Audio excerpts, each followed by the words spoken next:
ايوه، يعني مين اللي هيجيب حق رمضان صبحي يا جدعان؟ هو خلاص بقت حياه اللعيبه او حياه البني ادمين بقت رخيصه قوي كده. دكتور اسامه غنيم امبارح اللي هو رئيس مكافحه المنشطات او رئيس هيئه مكافحه المنشطات كان في مكالمه امبارح مع مجدي عبد الغني في البرنامج بتاع ملعب الشمس. المشكله بقى ان هو شرح له كل حاجه. المشكله في كل اللي شرحه له، رمضان صبحي ما كانش مدان باي عينه ايجابيه ولا مره. كل العينات كانت سلبيه. اول عينه خدها منه كان طالع ماتش، وكان الماتش ده فيه اكسترا تايم تقريبا، والماتش ده كان طالع خدوا منه عينه. العينه ما بينتش اذا كان هو ايجابي ولا سلبي.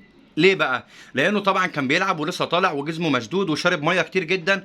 ف معلش يعني في الكلمه، البول عنده كان خفيف جدا، فساعتها ما بيبينش اذا كانت العينه سلبيه او ايجابيه. انا بالنسبه لي بقى كخريج كليه حقوق دارس الكلام ده وشغال محامي، انا عارف ان انت لما بتيجي تحلل مخدرات، اما بتيجي بتحلل عينه بول، انت عارف بقى لو حللت عينه بول وحطيت فيها نقطه ميه العينه بتبوظ اصلا، ما بتعرفش اذا كانت ايجابي ولا سلبي.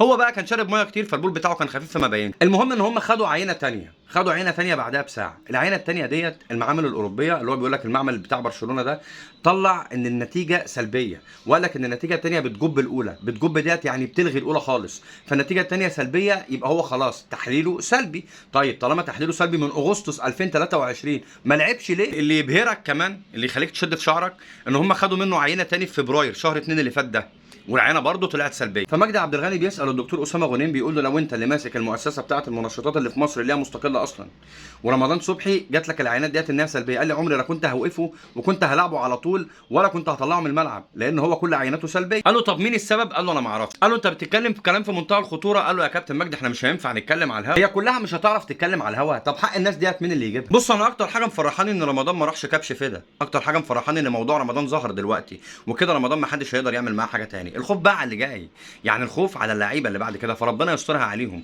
اتمنى ان المسؤولين يبقى في حد فيهم عنده ضمير ويحاسب الناس دي. عايزين نخلص يا جدعان، عايزين ننضف. احنا مش عايزين تنضفوا ليه؟ وزي ما راح حق احمد رفعت هيروح حق رمضان صبحي. خلصانه.